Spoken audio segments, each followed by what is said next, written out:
मुख्य परीक्षा उत्तर लेखन की शुरुआत कैसे की जाए, इससे जुड़ा हुआ प्रश्न हमेशा मुझसे पूछा गया है और पिछले 2 से 3 साल लगातार मैं आप लोगों को उत्तर लेखन की क्लासेस करवा रहा हूँ। आंसर राइटिंग निरंतरता के साथ आप लोगों को मैं करवा रहा हूँ।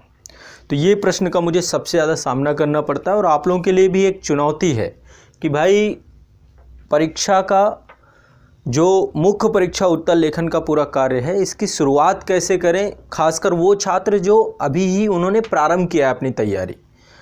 और एक प्रश्न और होता है कि हमें कब से उत्तर लेखन करना प्रारंभ कर देना चाहिए। तो आज एक बहुत ही वैज्ञानिक तरीके से मैं आप लोगों को चर्चा करूंगा और मैं बहुत व्यवहारिक आप लोगों को जानकारी देके जाऊंगा। बहुत व्यवहारिक जानकारी, कैसे आप एक अच्छा उत्तर लेखन लिख पाएंगे। अब यहाँ पे एक शब्द देखिए, यहाँ पे एक शब्द आ रहा है अच्छा उत्तर लिखना, यानी कि कब आपका उत्तर ऐसा होगा कि 10 नंबर में से आप 6 नंबर 7 नंबर पाएंगे। तो ये एक दिन में नहीं हो सकता है, एक लंबा प्रोसेस होगा। अच्छा उत्तर, किसी भी प्रश्न का अच्छा उत्तर, ये एक दिन की बात नहीं हो सकती किसी भी कारण से। एक लंबा प्रोसीजर होता है।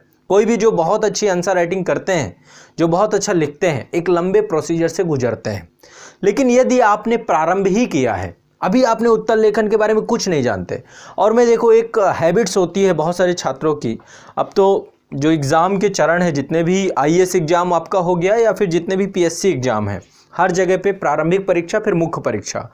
प्रारंभिक परीक्षा जब आप सफल हो जाते हैं, उसके बाद अधिकांश छात्र प्रारंभ करते हैं उत्तर लेखन। गलत, ये सही समय नहीं है। यदि आप सोचें कि प्रारंभिक परीक्षा पास होने के बाद उत्तर लेखन शुरू करें, तो मेरे ख्याल से आप इसमें सबसे बड़ी मूर्खता करेंगे। आप अच्छा उत्तर लेखन नहीं कर पाएंगे। कुछ और उनसे भी निराले लोग होते हैं। उनकी निराली बात क्या है, वो एग्जाम हॉल पे ही पहली बार लिखते हैं। ये तो और भी गलत स्ट्रेटजी है। देखो, सारा खेल मेंस का ही है, इसीलिए इस परीक्षा का ही नाम है मुख्य परीक्षा। तो मुख्य परीक्षा उत्तर लेखन कब से शुरू करें? क्या तैयारी करने के साथ ही उत्तर लेखन शुरू कर देना है? मैं देखो एक चीज बताता हूं, यदि कल का इंतजार करोगे तो कल ही हो जाएगा हर चीज में। तो क्यों ना कोई भी काम शुरू करना है, आज से ही शुरू करो। यदि आंसर राइटिंग भी शुरू करना है, ये मत सोचो कि आप बिगिनर हो, आप क्या हो क्या नहीं हो, मत सोचो। लिखना शुरू करो प्रतिदिन के स्तर पे एक क्वेश्चन। लेकिन तरीका क्या होना चाहिए? यदि आप बिगिनर हैं तो आपको क्या मेथड यूज करना चाहिए, या आप बिगिनर नहीं भी हैं फिर भी आप काफी समय से लिख रहे हैं लेकिन अभी भी आप एक अच्छा उत्तर नहीं लिख पाते हैं, अच्छा आंसर राइटिंग नहीं कर पाते, तो आज एक मेथड बताने वाला हूं, बहुत व्यवहारिक, जो व्यवहारिक मेथड होना चाहिए। और इसे मैं 2 चरणों में बांट करके देखूंगा। आपके पूरा जो भी पूरा आपका अच्छे उत्तर लिखने का पूरा ये जर्नी होगा, इस पूरी जर्नी को, यानी यहाँ ये आपका गोल है, ये आपका टारगेट है, ये आपका टारगेट है, ये आपका गोल है। तो इस गोल में पहुंचने के लिए आपको मैं 2 चरणों में पूरी जर्नी को बांटूंगा। आपकी मेंस आंसर राइटिंग की पूरी जर्नी को 2 भागों में बांटूंगा। पहला भाग क्या रहेगा, फर्स्ट स्टेप आपका क्या होगा और सेकेंड स्टेप क्या होगा, यानी प्रथम चरण। इसको पहले बारीकी से समझेंगे कि यदि आपने आंसर लिखना प्रारंभ ही किया है तो कैसे करेंगे, और द्वितीय चरण। ये 2 चरणों में मैं आपको लेकर के चलूंगा, फिर इससे आगे भी होगा। तो समझ सकते हैं कि मैं आप सभी को आंसर राइटिंग करने का सबसे वैज्ञानिक तरीका बता के जाऊंगा। यदि आप प्रथम चरण और द्वितीय चरण दोनों को फॉलो करते हैं, मैं आपको इस दावे के साथ कहता हूं कि आपको कोई दिक्कत ही नहीं होगी। बहुत आसानी से आप आंसर राइटिंग के महारथी बन जाएंगे। उत्तर लेखन की जो समस्या है चुटकियों में सॉल्व हो जाएगी। लेकिन ये दोनों तरीके आपको अपनाने पड़ेंगे। कोई भी चीज़, ये तो पता है ना, एक प्रोसीजर है, हर चीज़ का एक प्रोसीजर है, एक प्रोसेस है। मैं हमेशा कहता हूँ कि आपने जब साइकिल चलाना चालू किया था, सब साइकिल चला लेते होंगे आप में से, ऐसा तो नहीं कोई साइकिल ना चला पाता हो। कुछ ऐसे होंगे जो साइकिल चला ले तो रहे होंगे लेकिन बाइक नहीं चला पा रहे होंगे, लेकिन आप में से अधिकांश बाइक चला लेते हैं। कुछ ऐसे भी होंगे जो बाइक चला लेते होंगे लेकिन कार नहीं ड्राइव कर पा रहे होंगे, है ना। कुछ ऐसे भी होंगे जो कार ड्राइव कर पाते हैं लेकिन बाइक नहीं ड्राइव कर सकते हैं। अलग अलग कैटेगरी हो सकती है, यानी एक स्किल है। साइकिल चलाना भी एक स्किल है। बाइक में क्या होता है, फिर आपको क्लच, ब्रेक, एक्सीलेटर सबका तारतम्य बैठाना पड़ता है। यही चीज़ कार के साथ होती है, वहाँ पर भी तारतम्य बैठाना है ना। कुछ आप रेगुलेट करेंगे पैर से, कुछ हाथ से, स्टीयरिंग आपको रेगुलेट करना है, सारी चीज़ों को। तो ये क्या है, एक स्किल है। वैसे ही आपका लिखना भी एक स्किल है, राइटिंग स्किल। ये भी एक स्किल है। राइटिंग स्किल सीखने के लिए कुछ तरीके अपनाने पड़ेंगे और एक दिन में नहीं सीख पाएंगे। स्किल सीखने के लिए अभ्यास की जरूरत होती है। आप जब लगातार किसी चीज पे अभ्यास करते हैं और उस अभ्यास को दोहराते जाते हैं तो आपको बहुत आसानी से कोई भी अभ्यास आप सीख सकते हैं, कोई भी अभ्यास सीख सकते हैं। इसमें कोई दो राय नहीं है, किसी तरीके की कोई दिक्कत नहीं है। बहुत छोटी सी और बहुत बारीक सी बात आप लोगों को बोल रहा हूं, ये समझ रहे हो ना बात को। तो आज जो है मैं आप लोगों को राइटिंग स्किल की बेहतरीन जानकारी देने रहा हूं, कैसे आप अपने आंसर राइटिंग स्किल और ये जो अच्छा उत्तर लिखने का जो आपका लक्ष्य है। देखो, अच्छा उत्तर लिखना बहुत जरूरी है। यदि आप ये नहीं लिखेंगे आपको नंबर नहीं मिलेंगे, नंबर नहीं लिखेंगे आप मेंस क्वालिफाई नहीं कर पाएंगे, पीटी के तो नंबर जुड़ते ही नहीं है। और एक चीज़ और बताऊं, इंटरव्यू का भी इतना बड़ा योगदान नहीं है, सबसे बड़ा योगदान मेंस का ही है, मुख्य परीक्षा का ही है ना। 1500 से ज़्यादा अंकों की मुख्य परीक्षा होती है। हर एग्जाम का अलग अलग है, कहीं पर 1500 मार्क्स की है, कहीं पर 1700 मार्क्स की है। हर जगह अपना अपना रोल है उसका। तो मेंस में आप जितना ज़्यादा नंबर ले आएंगे उतना ज़्यादा चांसेस हैं आप सेलेक्ट हो जाएंगे। आपको इंटरव्यू के ज़्यादा उतना आप उस पर निर्भर नहीं रहेंगे। तो ऐसे में हम मुख्य परीक्षा को टारगेट करेंगे और अच्छा उत्तर लेखन करने का प्रारंभ जो आपको करना है, इसके दोनों चरणों पर मैं बहुत बिंदुवार चीज़ें सिखाऊंगा। राइटिंग स्किल कैसे आप डेवलप कर पाएंगे, इसको लेकर के सबसे वैज्ञानिक और सबसे साइंटिफिक तरीका आज आपको बताने जा रहा हूं। अब मेरी बातों को ध्यान से सुनिएगा।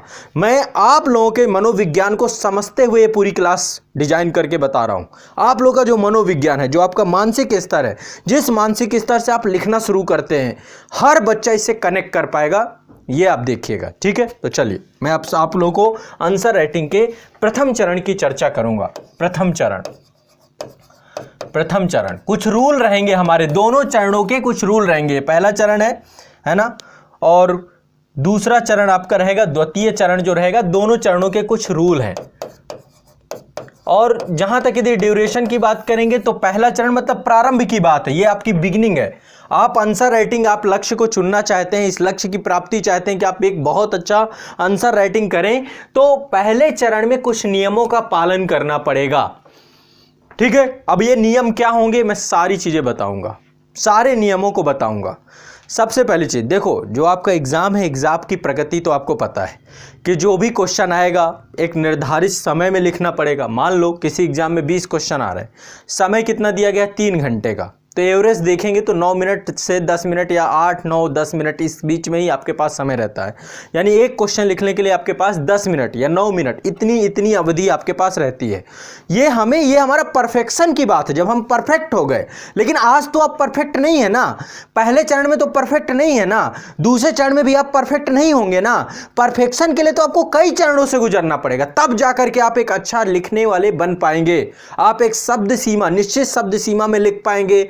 तो जब पहला चरण, आज आप यदि शुरू कर रहे हैं उत्तर लिखना, तो मेरे 2-3 गोल्डन रूल को आपको फॉलो करना है। पहला रूल क्या है, पहले चरण में यदि आज ही आपने आंसर राइटिंग लिखना चालू किया है और यार आज भी आपकी आंसर राइटिंग अच्छी नहीं है, तो ये पहले 2-3 नियमों को अपने दिमाग में बैठा लीजिए। पहले भूल जाइए, शब्द सीमा से आपको कोई मतलब नहीं है। No word limit, word limit से आपको कोई मतलब नहीं है, शब्द सीमा से आपको कोई लेना देना नहीं है। अभी पहले चरण में आपको शब्द सीमा भूल जाना है कि 200 शब्दों में लिखना है कि 150 शब्दों में लिखना है। पहले चरण में कोई शब्द सीमा नहीं होनी चाहिए आपके क्वेश्चन को लेकर के। दूसरा, टाइम भूल जाना है आपको कि मैं 5 मिनट में लिखूंगा, 10 मिनट में लिखूंगा, 15 मिनट में लिखूंगा। टाइम लिमिट को भी भूल जाना है। पहले तो सीखना है ना हमें चीजों को, तो कैसे हो सकता है। तो परफेक्शन की बात होती है कि 9 मिनट में आप किसी क्वेश्चन को लिख पाएंगे, यह अभ्यास की बात होती है। तो पहले आपको ये दिमाग से हटा देना है कि मुझे टाइम लिमिट में लिखना है। कोई बाउंडेशंस आपके पास नहीं होनी चाहिए, किसी भी तरीके से कोई बाउंडेशन नहीं होनी चाहिए। और एक रूल भर मेरा याद कर लो, आंसर तो डेली लिखना है, आंसर तो डेली लिखना है। यानी कि आपकी आंसर राइटिंग प्रतिदिन के स्तर पे होनी चाहिए। अभ्यास डेली करेंगे आप। मान लो आज ही से आपने प्रण किया, आज मेरा आपने सेशन देखा और आज आपने प्रण किया कि भाई मैं उत्तर लिखना आज से शुरू करूंगा। आपको लिखना तो पड़ेगा, प्रैक्टिस तो करना पड़ेगा। जब साइकिल चलाना सीखते हो तो प्रतिदिन अभ्यास करते हो, बिना लिखे थोड़ा ना सीख जाओगे, है ना। जब तक लिखोगे नहीं, क्योंकि लिखने से ही सीखोगे, तो लिखना शुरू करना है। बस ये आपका एक रूल आपको दे के जा रहा हूं। पहले चरण में, पहला चरण की मैं ड्यूरेशन आपको बताऊं, लगभग 1 से 1.5 महीना। है ना। 45 दिन की मान लो मैक्सिमम ड्यूरेशन है, बता रहा हूं 30 से 45 दिन का पहला चरण है आपका। पहला चरण जब आपको कुछ नहीं आता, आपको पता भी नहीं, आपने कभी लिखा ही नहीं, ग्रेजुएशन में भी लिखा तो बस वही कहीं पे छाप आए, कहीं कुछ पढ़ लिया छाप आए, नकल करके पास हो, कुछ भी किया हो। लेकिन अब यूपीएससी की बात है, यूपीएससी में आपको अपने मस्तिष्क का विकास करना पड़ेगा। आपने अभी तक कुछ नहीं लिखने का अभ्यास किया, अब लिखने का अभ्यास शुरू करना होगा। तो मैं आप सभी को लिखने के कुछ तरीके देके जा रहा हूं, बस मुझे प्रतिदिन एक क्वेश्चन आपको लिखना होगा। ठीक, पहले तो कुछ ये आपको 3-4 चीजें दिमाग में बैठा लेनी है। पहले चरण में no word limit, no time limit, daily practice. ठीक, अब कैसे हम चीजों को शुरू करेंगे। बच्चे क्या करते हैं ना, शुरुआत करेंगे आप लोग तो बिल्कुल भारी भरकम, शुरुआत ही भारी भरकम होनी चाहिए आपकी, फिर अगले 2 दिन बाद धराशायी हो जाते हैं। वो वाला कंडीशन नहीं चाहिए मुझे, यहाँ पे रेगुलरिटी चाहिए। और शुरुआत करेंगे बहुत बिगनर्स की तरह, बहुत बिगनर्स की तरह कि भाई अभी साइकिल आपने लिया तो हैंडल पकड़ के ही चलाना सिखाना है, अभी चढ़ना नहीं है साइकिल में। अभी शुरुआत आपकी क्या करना है, हैंडल पकड़ के कि भाई साइकिल का कितना वेट है, अभी चढ़ना भी नहीं ऊपर। तो अभी आपको आंसर राइटिंग में कुछ ऐसे ही लेकर के चलूंगा। अब देखो शुरुआत कैसे की जाए, पहले चरण की शुरुआत कैसे की जाए, शुरुआत कैसे की जाए, कैसे की जाए कि काम बन जाए, है ना। शुरुआत कैसे की जाए कि काम बन जाए, आंसर राइटिंग के हम महारथी बन जाएं। हमारा पहला चरण गोल नहीं है, इसमें तो हम सीखना शुरू करेंगे। तो अब शुरुआत करने के लिए क्या करना है, ध्यान से बताऊंगा। अब ये किसके किसके लिए बेनिफिट होगा, जितने भी छात्र हैं, जो भी सिविल सर्विसेज की तैयारी कर रहे हैं, आईएएस एग्जाम, किसी भी यूपीपीएससी एग्जाम, किसी भी एग्जाम की आप तैयारी कर रहे हैं, एमपीपीएससी कर रहे हैं, जहां पे लिखित है, बीपीएससी में लिखित है, एमपीपीएससी में लिखित है, यूपीपीएससी में लिखित है, जहां जहां लिखित है, जहां आपको ऐसे तक लिखना है, हर जगह के लिए रूल अप्लाई होता है आपका, हर जगह के छात्रों के लिए बहुत इंपॉर्टेंट है। कोई भी एग्जाम दे रहे हो आप, जहां पे आपको लिखना है, यहां तक कि मैं कहता हूं यदि ग्रेजुएशन कर रहे हैं तो भी आपको लिखना है, वहां पे भी जाके एकेडमिक लिखेंगे ना, मास्टर कर रहे हैं तो भी लिखना है, सब के लिए एप्लीकेबल है। मैं एक अच्छा उत्तर लिखना आपको सिखाऊंगा। यहां तक कि जो बच्चे 10th-12th करते हैं वो भी लिखते ही है उत्तर, उनके लिए भी सिखा रहा हूं, सब के लिए सिखा रहा हूं कैसे लिखें। ठीक, अब चलिए कैसे करना है, ध्यान से समझने का प्रयास करेंगे। शुरुआत करने के लिए पहले तो प्रश्न आपको रैंडम उठाना है।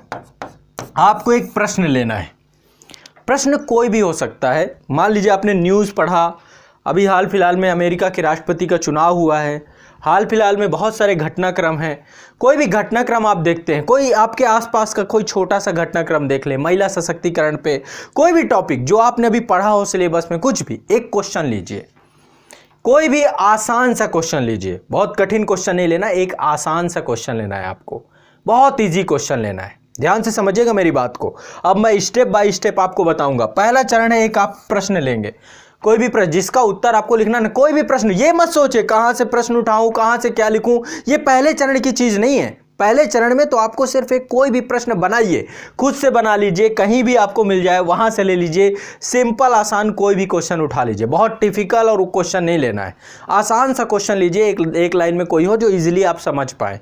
ठीक, क्वेश्चन लेने के बाद आपको क्या करना है, अगला काम होता है कि आपको सावधानी पूर्वक प्रश्न को पढ़ना है। अगला काम है, जब भी आप कोई भी प्रश्न लिखने के लिए शुरुआत कर रहे हैं तो सावधानी पूर्वक उस प्रश्न को पढ़ना है। अगला स्टेप क्या है, पहला स्टेप है एक प्रश्न लेना है, दूसरा है उसको रीड करना है, पढ़ना है, केयरफुली पढ़ना है, प्रश्न को समझने का प्रयास करना है। थोड़ा समय लग सकता है, देखो जितना प्रोसीजर पहले चरण में बताऊंगा हो सकता है आपको 1.5-2 घंटे भी लगे, एक क्वेश्चन को लिखने में भी 1.5-2 घंटे का टाइम लग सकता है, तो लगाइए। अब कैसे, ध्यान से समझना है। तो एक प्रश्न लेना है, फिर उसको पढ़ना है, केयरफुली पढ़िए, और केयरफुल पढ़ने के बाद उस प्रश्न में जो टॉपिक हो, हर एक क्वेश्चन में कोई ना कोई टॉपिक होगा, बिना टॉपिक के नहीं होगा, वो क्वेश्चन किसी ना किसी टॉपिक से तो पक्का पूछा गया होगा, तो आइडेंटिफाई करिए। अगला है पहचानिए, अगला काम करना है, पढ़ने के बाद पहचानिए कि वो क्वेश्चन किस टॉपिक से पूछा गया है, यानी उसका टॉपिक पहचानना है आपको, किस टॉपिक से पूछा गया है। मान लो राष्ट्रपति के चैप्टर से कोई भी, राष्ट्रपति के ऊपर कोई भी क्वेश्चन पूछा गया है कि राष्ट्रपति की अध्यादेश जारी करने की शक्ति पूछ सकता है, कुछ भी हो, अब बहुत सारी चीज़ें, अब तो क्वेश्चन बहुत ऐसे आते हैं आयोग में कि आपको उनको पढ़ने पर यदि आप केयरफुली नहीं पढ़ पाए तो सही उत्तर क्या देना होगा आप दे ही नहीं पाओगे। लंबे चौड़े क्वेश्चन आते हैं, तो इन्फॉर्मेशन बेस्ड क्वेश्चन आते हैं, उसमें इन्फॉर्मेशन भी दी होती है और बाद में क्वेश्चन पूछा गया होता है। तो अब प्रकृति बदल रही है, लेवल बदल रहा है, लेकिन पहले चरण में आपको क्या करना है, टॉपिक पहचानना है बस कि क्वेश्चन का टॉपिक क्या है। और जब आप प्रश्न पढ़ रहे हो तो प्रश्न को पढ़ने के बाद उसको अंडरलाइन करना है, 3-4 कीवर्ड जो आपको लगे कि शायद इसका उत्तर मुझे लिखना हो सकता है ना, तो आप साथ साथ अंडरलाइन भी कर लें क्वेश्चन को लेकर के। आगे चल के मैं अभ्यास भी कराऊंगा इसी स्तर पे, कुछ अभ्यास भी आपको करवा दूंगा, लेकिन अभी पहले समझिए कि पहले चरण में आपका क्या प्रोसीजर होगा। स्टेप बाय स्टेप आप ये प्रोसीजर लिख भी सकते हैं और इनका फिर लगातार अभ्यास आप करेंगे, ठीक है। तो पहले एक प्रश्न लेना है, प्रश्न को अच्छे से पढ़ना है, फिर प्रश्न को पहचानना है कि इसका टॉपिक क्या है और क्वेश्चन को अंडरलाइन करना है, ठीक। क्वेश्चन के जो आपको लगता है कीवर्ड्स हैं, जिन कीवर्ड्स का आपको उत्तर देना है, तो आप क्या करेंगे, उनको अंडरलाइन कर लेंगे। अब आपके साथ कंडीशन ये हो सकती है कि जो टॉपिक पे क्वेश्चन पूछा गया है, हो सकता है कि आपको वो आता हो सकता है आपको नहीं आता हो, दोनों कंडीशन हो सकते हैं। आपने उस टॉपिक के बारे में कभी पढ़ा हो या कभी ना पढ़ा हो, दोनों कंडीशन हो सकती है। मैं कह रहा हूं दोनों कंडीशन में भी आपको क्या करना है, इस टॉपिक को बुक में जाना है, बुक में सर्च करना है कि बुक में कहाँ दिया गया है टॉपिक। बुक में, इंटरनेट से, जो स्टडी मटेरियल है आपका, कहीं से भी आपको इस टॉपिक को क्या करना है, सर्च करना है, ढूंढना है, चाहे आपको आता हो चाहे नहीं आता हो, कोशिश ये करना है, ठीक है। आता भी है तो भी आपको पढ़ना है, नहीं आता है तो भी आपको पढ़ना है। सर्च करिए, कलेक्ट करिए फैक्ट, तथ्यों को ढूंढिए कि कहां पर इस क्वेश्चन के, इस टॉपिक के फैक्ट आपको मिलेंगे। किताब में मिल सकते हैं, किसी भी सेशन में मिल सकते हैं, नोट्स में मिल सकते हैं, स्टडी मटेरियल मिल सकते हैं, इंटरनेट में तो सब मिलना है, पूरा वर्ल्ड समाहित है उसमें।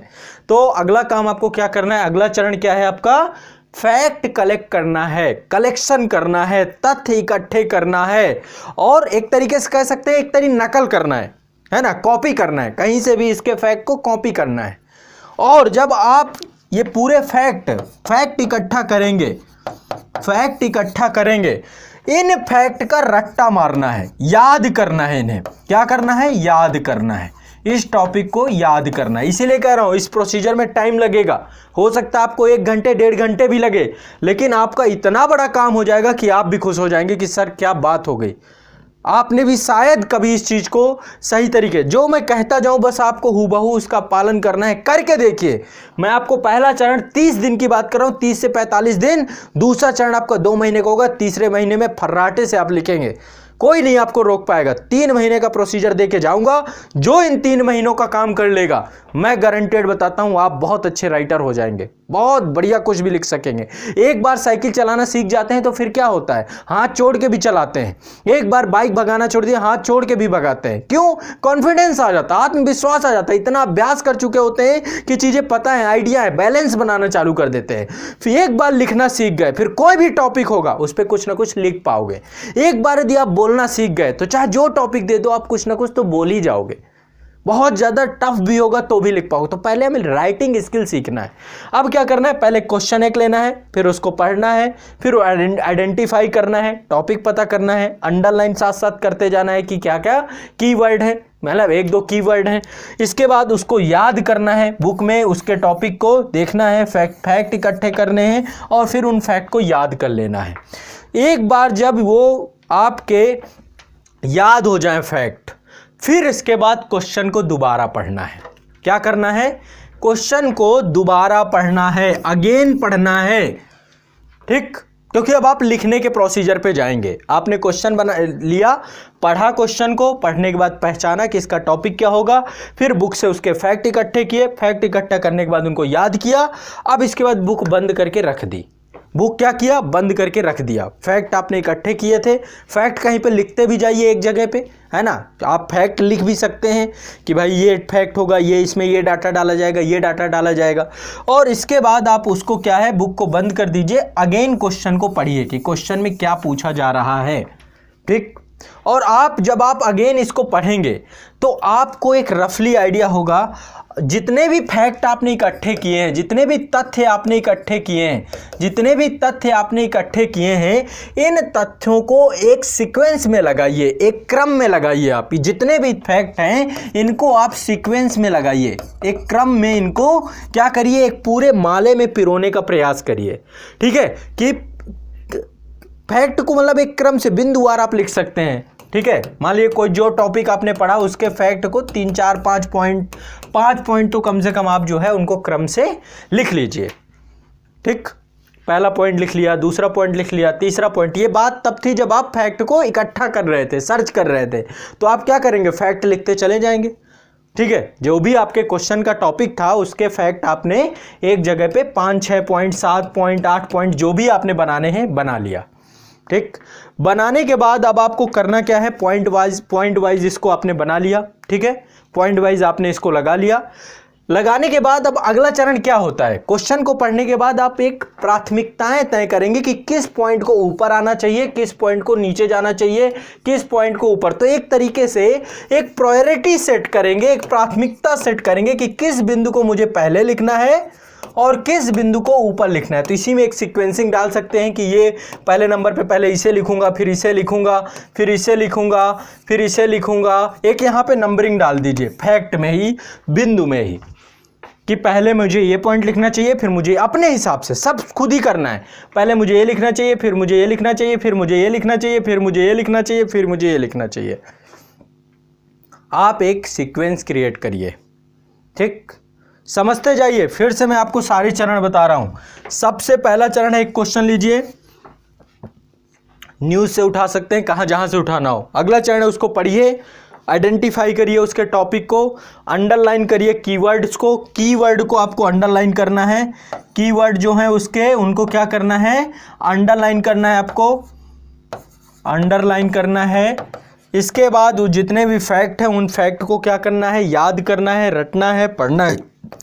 और याद करने के बाद अगला काम करना है आपको, अगला काम करना है, जितने भी फैक्ट थे उनको आपने लिख लिया होगा, उनको एक सीक्वेंस में तय करना है, एक सीक्वेंस बनाना है, उनको प्राथमिकता देनी है कि किस पॉइंट को पहले लिखेंगे। फिर इसके बाद अगेन क्वेश्चन पढ़िए, अगेन क्वेश्चन पढ़िए, फिर से क्वेश्चन पढ़िए, और क्वेश्चन पढ़ने के बाद लिखना शुरू करिए। प्रायोरिटी सिलेक्शन आप दे देंगे तो लिखना शुरू करिए। ठीक है, यहां पे क्योंकि आपने तय कर लिया है क्या पहले लिखेंगे क्या बाद में लिखेंगे, इन्हीं पॉइंट को लिखना शुरू करिए। लेकिन जो भी लिखे अपने शब्दों में लिखिए, जो भी लिखे अपने शब्दों में लिखने का प्रयास करिए। अब देखो, कोई भी क्वेश्चन आप लिखते हो, क्वेश्चन में 3 चीजें तो होती हैं। पहले तो होता है इंट्रो, किसी भी क्वेश्चन में सबसे पहले आपको मिलेगा इंट्रो। आप जो टॉपिक होता है, जो भी आप टॉपिक आपने पहचाना, आइडेंटिफाई किया है, उस टॉपिक का पहले, उसी टॉपिक को हम 2 से 3 लाइनों में लिखते हैं। पहले 2 से 3 लाइन उस टॉपिक के बारे में जानकारी देनी होती है। ठीक, इसको कहते हैं इंट्रोडक्शन। 2 से 3 लाइन होता है, ज़्यादा नहीं होता। देखो, क्वेश्चन लिखने में आप इसको दोनों तरीके से लिख सकते हैं। आप इसको पैराग्राफ में भी लिख सकते हैं, पैरा में भी लिख सकते हैं, इसको आप पॉइंट वाइज भी लिख सकते हैं। आज के टाइम पे दोनों का मिश्रण हो गया है। लोग पॉइंट में, स्टूडेंट पॉइंट में भी लिखते हैं, पैराग्राफ में भी लिखते हैं।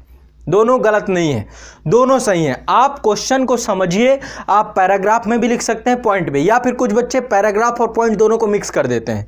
एक पैराग्राफ लिखा फिर कुछ पॉइंट लिख दिए, फिर एक पैराग्राफ लिखा फिर कुछ पॉइंट लिख दिए, तो ये भी आप कर सकते हैं। ठीक है, तो आपको सबसे पहले इंट्रो लिखना है, इंट्रो के बाद मेन बॉडी लिखना है, मेन बॉडी। ठीक, जो उसकी, जो क्वेश्चन के जो डिमांड है, जो मांग है, जो क्वेश्चन जो आपको नंबर दिलाएगी, तो मेन बॉडी भी आपको लिखना है। ठीक है, और मेन बॉडी को कोशिश करिए 2 भागों में बांट दीजिए। मेन बॉडी को 2 भागों में बांटिए, एक ही पैराग्राफ में मत समेट दीजिए। यदि आप पैराग्राफ में लिख रहे हैं तो कम से कम 2 पैराग्राफों में आपको मेन बॉडी लिखनी चाहिए।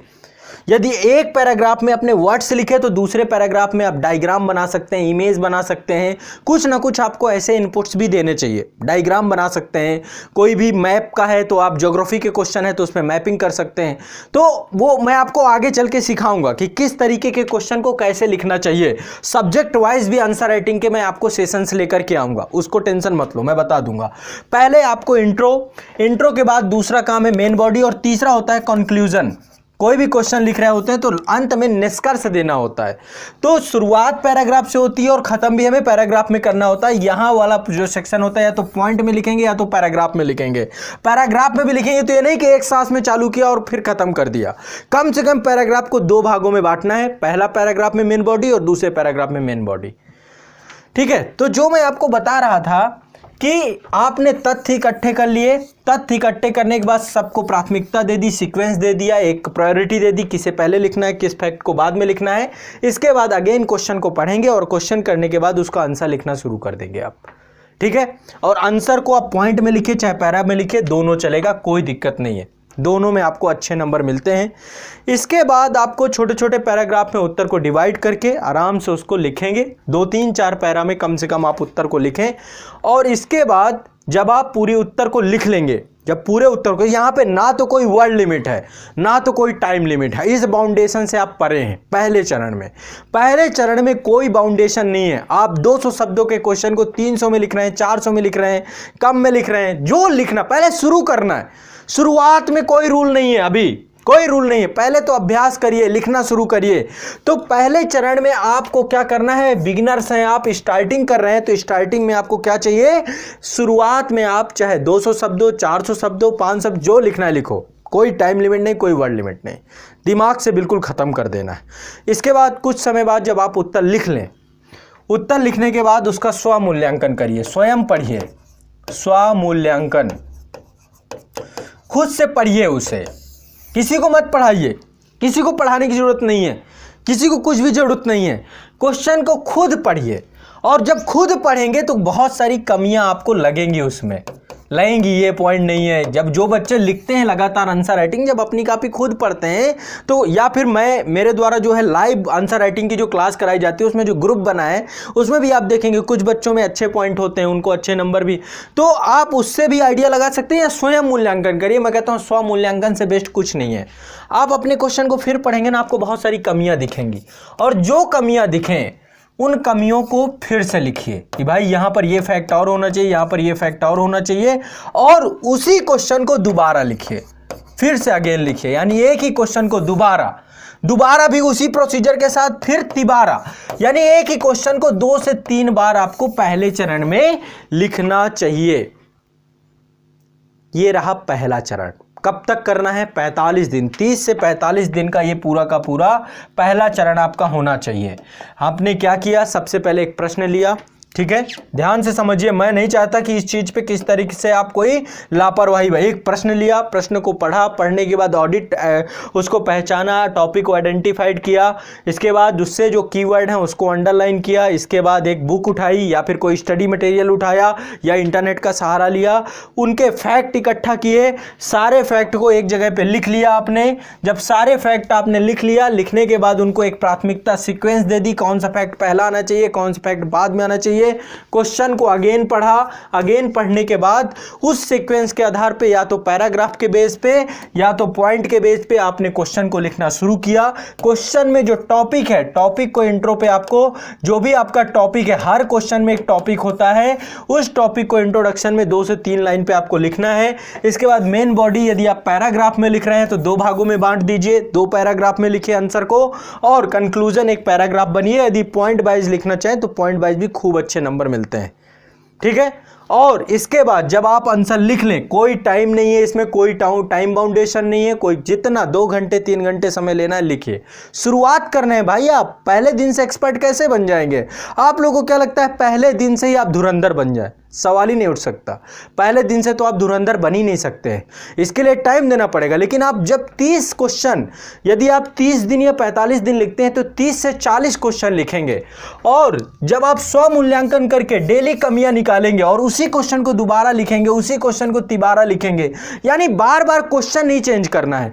क्वेश्चन दोबारा तिबारा, सेम क्वेश्चन को दोबारा प्रैक्टिस करनी है, तिबारे प्रैक्टिस करनी है, और हर बार जब कमियां लगे दूर करिए। कम से कम 3 बार एक क्वेश्चन को तो लिखना ही चाहिए, 3 बार एक क्वेश्चन को तो लिखना चाहिए। पहली बार लिखा, ठीक है, कमियां लगी, थोड़ा सा और फैक्ट इकट्ठा किए, दोबारा लिखे। नकल नहीं करना है, यहाँ पे मैं फैक्ट इकट्ठा करने की बात कर रहा हूं तो वो उसमें नकल नहीं सम्मिलित है। फैक्ट को याद भी करना है ना आपको, याद करके फिर प्रयास करिए चीज़ों को। नकल की आदत डालेंगे तो फिर आप बहुत गलत हो जाएंगे। यूपीएससी जैसे एग्जाम पे संभव नहीं है, क्योंकि हर बार क्वेश्चन का जिस तरीके से, मैं चाहता हूं आंसर राइटिंग स्किल सीखें बस, फिर इसके बाद जो क्वेश्चन आएगा आप लिख पाओगे, कोई दिक्कत नहीं होगी, थोड़ी बहुत जानकारी होगी, आपके पास तरीका आ जाएगा लिखने का। तो पहले चरण में ही आपको ये चीज़ को दोहराना है, और लगभग 30 से 40 क्वेश्चन जो है 30 से 45 दिन में आप लिखेंगे लगातार। डेली प्रैक्टिस जरूर करनी है, डेली एक क्वेश्चन लिखना है और उसको 1 से 2 बार दोहराना है, बस ये काम रेगुलर करना है। कब तक करना है? 30 से 45 दिन। ये था आपका पहला चरण। ये बात थी आपके पहले स्टेज की, और पहले स्टेज के जो रूल मैंने आपको बताए थे, no time limit, no word limit, daily answer writing, है ना, ये ध्यान रखना है। और एक चीज और बता दूं, जो आप क्वेश्चन लेंगे, क्वेश्चन को दोबारा लिखेंगे, तिबारा लिखेंगे, 2 तरीके से लिख सकते हैं।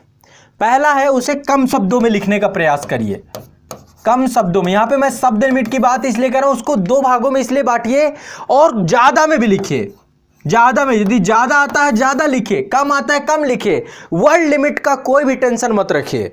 आपको यदि 50-60 में आता है तो 50-60 में लिखिए, आपको 100-150, 300, 400 शब्दों में, अभी पहले लिखना सीखना है, हमें गति में भी तो काम करना है। तो कम में आता है तो कम में लिखो, ज्यादा में आता है तो ज्यादा में लिखो, या मैं कहता हूं दोनों में लिखने का अभ्यास करो। यदि कोई टॉपिक है उसे कम में भी लिखने का प्रयास करो और ज्यादा में भी लिखने का प्रयास करो। कोशिश करो कम से कम में कितना लिख सकते हो, ज्यादा से ज्यादा में कितना लिख सकते हो। तो एक ये भी अभ्यास आपको करना चाहिए, ठीक है। जब आप दोबारा तिबारा करते हैं तो कम या ज़्यादा, दोबारा में कम करने का और उसको कम समराइज करने का, तिबारा में और थोड़ा बढ़ाने का प्रयास करो, क्योंकि क्वेश्चन कभी 100 शब्दों के, 150 शब्दों के, 200 शब्दों के, एमपीपीएससी में तो और बुरा हाल है ना। तो ये अलग अलग होता है, तो हमें हर लेवल की प्रैक्टिस होनी चाहिए। ये काम करने के बाद अब देखो, जो बच्चे मेंस जिनका सामने है, नज़दीक है, पीटी लग रहा है, क्वालिफाई हो जाएगा, आपको भी यही प्रैक्टिस करनी है। आप थोड़ा समय को घटा सकते हैं पहले चरण के, लेकिन उसमें मेहनत ज़्यादा करनी पड़ेगी। प्रतिदिन के स्तर पे 2 क्वेश्चन, लेकिन पहले चरण से तो गुजरना ही पड़ेगा। आप पहले दिन एक्सपर्ट नहीं हो सकते हैं, आपको पहले चरण से तो गुजरना ही पड़ेगा। सवाल ही नहीं उठता कि आप ना गुजरें, आपको पहला चरण से गुजरना पड़ेगा। और जब पहले चरण से आप गुजर चुके होंगे, आप 30 से 40 क्वेश्चन लिख चुके होंगे, तो आप द्वितीय चरण में प्रवेश कर जाएंगे। क्या करेंगे? द्वितीय चरण में प्रवेश कर जाएंगे, और द्वितीय चरण की अवधि भी आपकी अभी पर्याप्त होगी। लगभग 60 दिन मान के चलिए, 60 दिन अभी आपको द्वितीय चरण में रहना होगा। तो सेकेंड स्टेज में क्या है? सेकेंड स्टेज में भी हमें वही कार्य करना है, लेकिन यहाँ पे थोड़ा सा अब अपने आप को स्पेसिफिक कर देना है। अब आप नए खिलाड़ी ना रहे, आपने 30-40 क्वेश्चन का अनुभव हासिल कर लिया है, आपने एक तरीका सीख लिया है चीज़ों का, अब उस तरीके पे काम करना शुरू करना है। यहाँ पर भी शुरुआत वहीं से करनी है, एक प्रश्न लेना है आपको, लेकिन अब यहाँ पे प्रश्न लेने का सोर्स बदल देना है। पहले क्या था, आप रैंडम कहीं से भी क्वेश्चन उठा ले रहे थे, अब क्वेश्चन कहाँ से उठाना है? पिछले साल के प्रश्न पत्र से। जिस एग्जाम की आप तैयारी कर रहे हैं, आप आईएएस की दे रहे हैं, यूपीपीएससी के एग्जाम की दे रहे हैं, किसी भी एग्जाम की दे रहे हैं, एमपीपीएससी, बीपीएससी, जो भी एग्जाम आप दे रहे हैं, उसका प्रश्न उठाइए, पिछले साल का किसी सब्जेक्ट का उठाइए। मान लीजिए आपका जो है पिछले साल के प्रश्न पत्र या अभी पैटर्न चेंज हुआ है, तो सब्जेक्ट ओरिएंटेड उठा लीजिए, लेकिन उठाइए आयोग के ही क्वेश्चन, क्योंकि डिफिकल्टी लेवल वही ग्राउंड लेवल होगा आपका, जिस ग्राउंड लेवल पे जाकर के आपको वो करना है, एग्जाम देना है। तो आपको क्या करना चाहिए? आयोग के पिछले साल के प्रश्नों को उठाना चाहिए अभ्यास के लिए, क्योंकि अब आप अभ्यास करेंगे ना, आयोग के पिछले वर्ष के क्वेश्चंस को उठाना चाहिए आपको। पिछले वर्ष के प्रश्नों को उठाइए। अगला चरण क्या है? आयोग के पिछले वर्ष के प्रश्नों को आपको उठाना है, यह आपका अगला चरण है।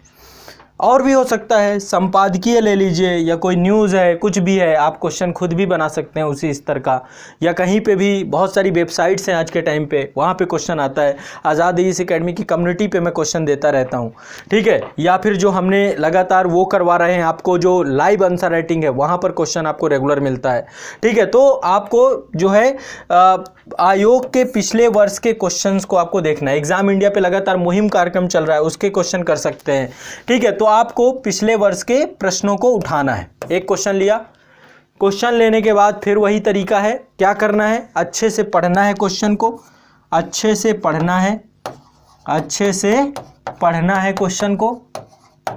पढ़ने के बाद टॉपिक देखना है, किस टॉपिक से जुड़ा हुआ क्वेश्चन है। टॉपिक के साथ साथ जो कीवर्ड है उसे अंडरलाइन करना है, कीवर्ड को अंडरलाइन करना है, अंडरलाइन करना है आपको कीवर्ड को। और क्या कर सकते हैं आप, और क्या कर सकते हैं, ध्यान से समझिएगा, एक एक चीज़ को दे रहा हूँ। अब जब आपने इसका टॉपिक आइडेंटिफाई कर लिया, तो अब चूंकि देखो ये आयोग का क्वेश्चन है, इस क्वेश्चन का अपना एक स्तर होगा, यहाँ पे आपको एक डिफ़िकल्टी लेवल भी फील होगा, है ना। पहले तो आप रैंडमली कोई आसान से क्वेश्चन उठा रहे थे, उसे समझ रहे थे। तो यहाँ पे क्योंकि कई बार क्या होता है ना, एक क्वेश्चन में दो क्वेश्चन जुड़े हुए होते हैं, एक क्वेश्चन के अंदर ही कई बार तीन क्वेश्चन भी जुड़े हुए होते हैं, यानी 3 आंसर देने होते हैं, ठीक है। फिर बाद में जो पुछल्ले शब्द लगे होते हैं, मैं एक सेशन लेकर के आऊँगा पुछल्ले शब्दों का, आलोचना कीजिए, विश्लेषण कीजिए, टिप्पणी कीजिए, आलोचनात्मक मूल्यांकन करिए, ये सब क्या है, इससे क्या होता है, चर्चा करिए, व्याख्या कीजिए, इनमें क्या क्या लिखना होता है, क्या क्या इसमें ड्रॉबैक क्या डालना है, तो वो मैं अभी कभी चर्चा करूँगा, आपको एक सेशन लेकर के आऊँगा, कमेंट में बताइएगा उसको लेकर के, ठीक है। मैं जल्दी सेशन लेकर के आऊँगा। तो टॉपिक को लेकर के जब आपने टॉपिक आइडेंटिफाई कर लिया क्वेश्चन का, तो टॉपिक को आपको संबंधित इसमें भी आपको पढ़ना है, टॉपिक को पढ़ना है आपको। हो सकता है टॉपिक आपने पढ़ा हो सकता है आपने नहीं पढ़ा हो, तो आपको अच्छे सोर्सेज से, आपको अपने क्लास नोट्स से, बुक से, इंटरनेट से, किसी भी अच्छे सोर्स से संबंधित टॉपिक को पढ़ना है। यहाँ पे भी मैं सेकेंड स्टेज में भी आपको पढ़ने की बात कर रहा हूँ कि आप टॉपिक को पढ़िए।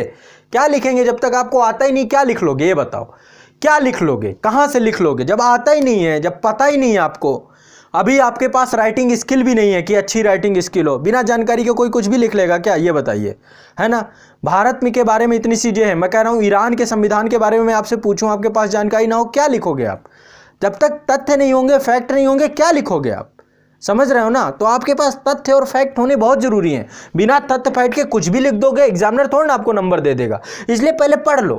अभी हम सीख रहे हैं तो सीखने में ही पहले इन चीज़ों को हमें करना है। आगे आने वाले चरणों में आपका जब सिलेबस कंप्लीट होगा ना, आपको कुछ पढ़ने की जरूरत नहीं है, फिर क्यों पढ़ने की जरूरत पड़ेगा, पढ़ना तो पड़ेगा ही आपको, बिना पढ़े नहीं रह सकते, आपको पढ़ना पड़ेगा। जब तक सिलेबस नहीं कंप्लीट किया है क्या हो पाएगा, सिलेबस धीरे धीरे कंप्लीट होगा, लेकिन इंतजार करोगे कि जब सिलेबस कंप्लीट हो जाएगा तब ये आंसर राइटिंग करूंगा, तब तो कुछ नहीं होगा, बेड़ा गर्क होगा और कुछ नहीं। इसलिए आंसर राइटिंग अभी चालू कर देना है, लेकिन जो टॉपिक आ रहा है ना उस टॉपिक को आपको पढ़ना चाहिए और फिर उसकी आंसर राइटिंग पे काम करना चाहिए। तो संबंधित टॉपिक को आपको पढ़ना है, पढ़ने के बाद उसको थिंक करना है, सोचना है। अब यहाँ पे देखो थोड़ा सा मैं चाह रहा हूँ कि आप थोड़ा सा थिंक करिए, उस टॉपिक पे थोड़ा सा विचार मंथन करिए, और विचार मंथन करने के बाद पॉइंट खुद क्रिएट करिए। अब पॉइंट खुद क्रिएट करिए, खुद पॉइंट बनाइए, क्या क्या पॉइंट होंगे, चूंकि आपने टॉपिक पढ़ा भी, और थिंकिंग प्रोसेस के साथ, थोड़ा विश्लेषण के साथ, समझने के साथ, अंडरस्टैंडिंग लेवल के साथ उसको पढ़िए। और जब आप उसे पढ़ लेंगे तो पढ़ने के बाद आपको नेक्स्ट अगला क्या करना है, पॉइंट में कन्वर्ट कर देना है, मेक पॉइंट, उसमें पॉइंट बनाने हैं बहुत सारे।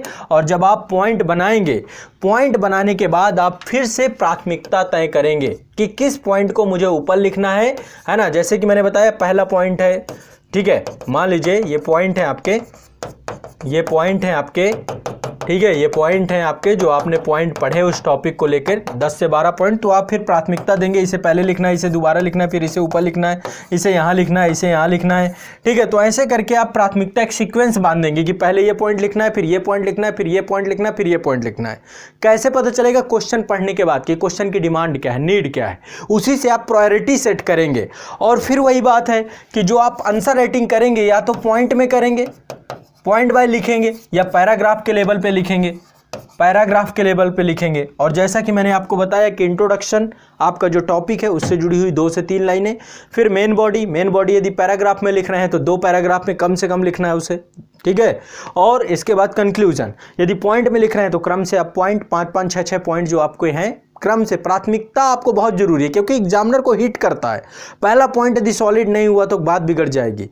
एग्जामिनर को शुरुआती तो जो सबसे प्रायोरिटी वाला पॉइंट हो उसे सबसे ऊपर लिखिए, जिससे आपके नंबर, हमें एग्जामिनर को दिल जीतना है उसको आपका क्वेश्चन पढ़ने के बाद ऐसा लगे कि यार कुछ नया सीखने को मिला, ये जानकारी ही नहीं थी मुझे। लेकिन एग्जामिनर ये आपकी आंसर राइटिंग स्किल ही कर पाएगी और साथ में नॉलेज, बिना फैक्ट के कुछ नहीं हो पाएगा, कोई चमत्कार नहीं होने वाला आपकी कॉपी में, ठीक है। एक चीज़ ये रखना है। और इसके बाद आपको स्वमूल्यांकन, जब आप पैराग्राफ या पॉइंट में लिखेंगे उत्तर, इसके बाद स्वमूल्यांकन करिए। स्वमूल्यांकन करने के बाद कमियां ढूंढिए। अभी भी किसी और को नहीं देना कॉपी, स्वमूल्यांकन करना है। किसी और को कॉपी किस चरण में देना होगा मैं बताऊंगा।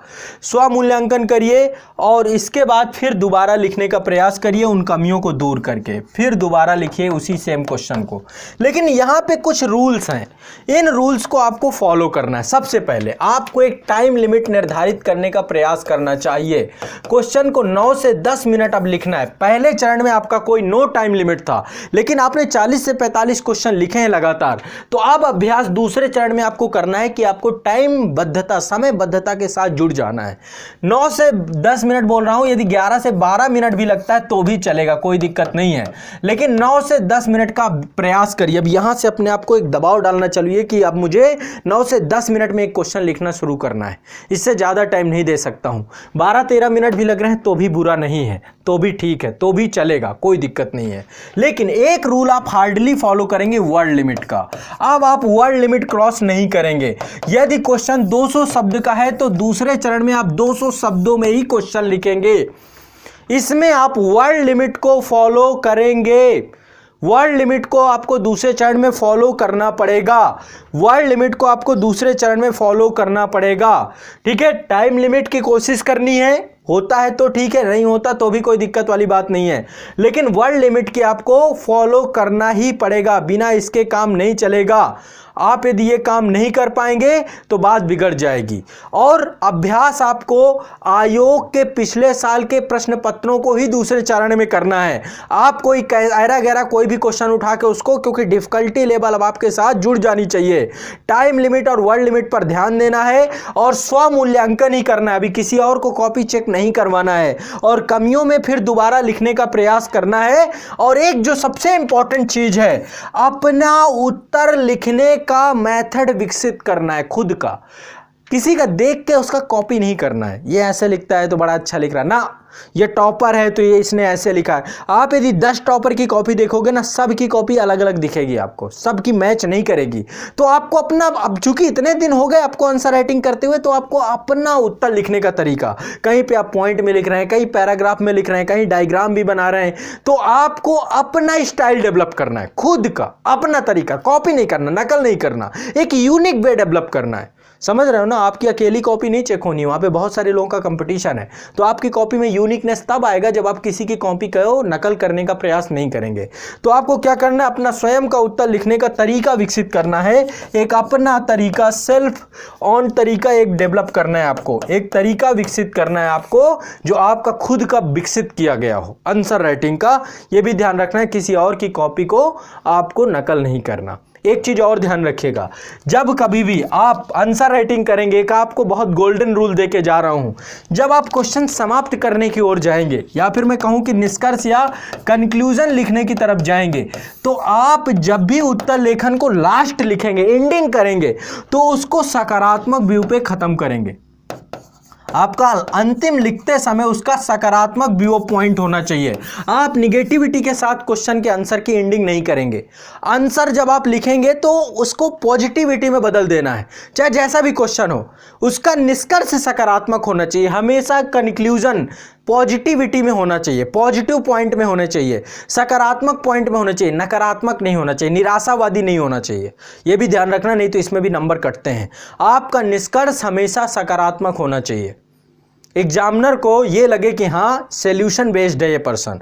आप एक प्रशासक बनने की सोच रहे हो ना, तो प्रशासक जो होता है, एडमिनिस्ट्रेटर जो होता है, ऑफिसर जो होता है, वो हमेशा सॉल्यूशन बेस्ड होता है, वो प्रॉब्लम बेस्ड नहीं होता है। वो हर प्रॉब्लम का सॉल्यूशन ढूंढने का प्रयास करता है। और एक जो सबसे महत्वपूर्ण चीज है, दूसरे चरण में भी प्रतिदिन आंसर राइटिंग करनी है, प्रतिदिन उत्तर लेखन करना है, जो कि लगातार 60 दिनों तक आपका चलेगा।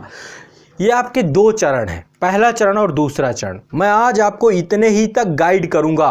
आपको पता है आपकी आंसर राइटिंग जब आप करना ये चालू कर देंगे, इस 3 महीने के बाद आपके साथ क्या होगा।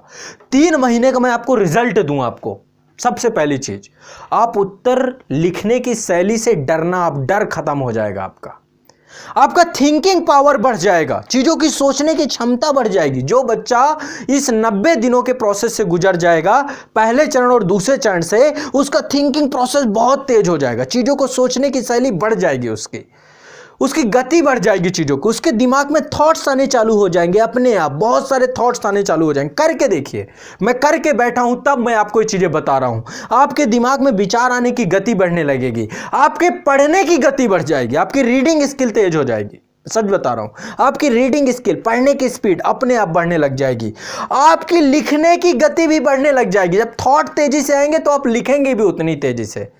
सच बता रहा हूं, आप करके देखिए, 90 दिनों बाद आपके बहुत तेज स्पीड हो जाएगी, आपकी गति में। बहुत बच्चों की गति में परिवर्तन आया है जब से मैंने आंसर राइटिंग कराना चालू किया है। कितने बच्चों ने मतलब इस पे आंसर राइटिंग का डर खत्म हो गया, फोबिया खत्म हो गया, लिखने का डर। कोई भी क्वेश्चन मिलेगा एक अचानक से कैजुअल कि हाँ चलो मैं लिख सकता हूं, आपका अपना आत्मविश्वास बढ़ने लग जाएगा। आंसर राइटिंग को लेकर के आपका एक भरोसा और विश्वास बढ़ने लग जाएगा। और एक जो सबसे इंपॉर्टेंट चीज़ है, आपकी भाषा में एक बहुत अच्छी पकड़ हो जाएगी। हिंदी भाषा में आपको डेली, नित्य प्रतिदिन आप नए नए शब्दों को सीखेंगे और उन्हें लिखेंगे भी, तो आपकी अपनी लैंग्वेज में भी एक कमांड होगी। आपका जो है वोकैबुलरी, आपका शब्दकोश बढ़ जाएगा। तो आपको इस 90 दिनों के अंदर आपको आंसर राइटिंग के फोबिया से पूरी तरीके से मुक्ति मिल जाएगी। बाकी अभ्यास करिए, प्रतिदिन अभ्यास करिए। एक क्वेश्चन तो रेगुलर आज़ादी इस एकेडमी हम ही करवाते हैं। मुहिम कार्यक्रम मैंने यही चालू किया था कि आप सभी के लिए आंसर राइटिंग के फोबिया को समाप्त करने की एक मुहिम है, और निरंतर है, रेगुलर है। जब से प्रारंभ किया गया तब से निरंतर है। तो आपको ये 2 चरणों को फॉलो करना है मेरे। ये 2 चरण ही आपके आंसर राइटिंग क्या, आपका सब कुछ बदल देंगे, आपको आपकी सारी प्रॉब्लम का पूर्ण समाधान कर देंगे। और ना हो तो बताइएगा मुझे, कहिएगा कि सर हमने ये शुरू किया था और इसका कोई रिजल्ट नहीं निकला। मैं सच बता रहा हूँ, इसके बाद मैं तीसरा और अंतिम चरण, फाइनल चरण आपको बताऊंगा। और अभी आगे मैं आपको बहुत सारी, ये अभी कई एपिसोड आएंगे, आंसर को फ्रेम कैसे करना होता है, कैसे आपको मेन बॉडी में क्या लिखना है ना। फिर हर सब्जेक्ट की आंसर राइटिंग अलग होती है, हर सब्जेक्ट की भाषा शैली अलग होती है, हर सब्जेक्ट के हिसाब से पूरा जो है। फिर इसके बाद पुछल्ले शब्दों को कैसे जोड़ना है, कैसे निष्कर्ष लिखा जाता है, कैसे अच्छा इंट्रोडक्शन लिखा जाता है, कैसे आपको जो है मेन बॉडी में किन क्वेश्चन को आप फैक्चुअल लिखें, किन क्वेश्चन को आप शुरुआत जो करेंगे थोड़ा सा हिस्टोरिकली करें। हर तरीके को क्वेश्चन को अलग अलग लिखने का मेथड है, कई मेथड आपको सिखा के जाऊंगा। और फिर आप देखेंगे कि आपका आंसर राइटिंग बहुत ही शानदार है और मेंस आपके लिए कोई डर की बात नहीं है। आपने जो पढ़ा है आप आसानी से उसे प्रेजेंट कर पाएंगे। भाई आपने इतना मेहनत की, इतना पढ़ा, यदि आप उसे लिख ना पाए तो किस काम का? इस दिमाग भर में रख के क्या कर पाओगे? उसको आपको परोसना भी तो है, देना तो है, ज्ञान तो देने की चीज़ है ना। एग्जामिनर भी तो यही चाहता है कि भाई जितना ज्ञान है दीजिए उसे, अपने अंदर समेट के थोड़ा ना रखना है इस ज्ञान को, इसको विस्तृत देना है, आपको परीक्षा में देना है, बाकी लोगों को भी देना है। तो लिखना सीखना है। आने वाले समय आप संपादकीय लिखने लग जाओगे बड़े बड़े, बस आपका आंसर राइटिंग बेहतर हो जाए। तो अब ये 2 तरीके आपको सीख लेने हैं, पहला चरण और दूसरा चरण। और फिर मुझे बताइए, फिर फीडबैक दीजिए। 90 दिनों का चैलेंज दे के जा रहा हूँ आप लोगों को। आपके जीवन में एक बड़ा परिवर्तन ना आए तो बताइएगा कि सर मैं जो देखो, मैं बहुत व्यवहारिक धरातल पे बात करने वाला व्यक्ति हूँ। कोई भी आपको मार्गदर्शन के स्तर पे जो भी दे के जाऊंगा, बहुत आम चीज़ दे के जाऊंगा। पहले दिन से कभी किसी की सही नहीं हो सकती, आपको एक प्रोसेस से एक टाइम देना पड़ेगा, ठीक है। तो चलिए इसका अभ्यास प्रारंभ करिए और इसका फीडबैक जरूर दीजिए। सभी छात्र फीडबैक जरूर देंगे।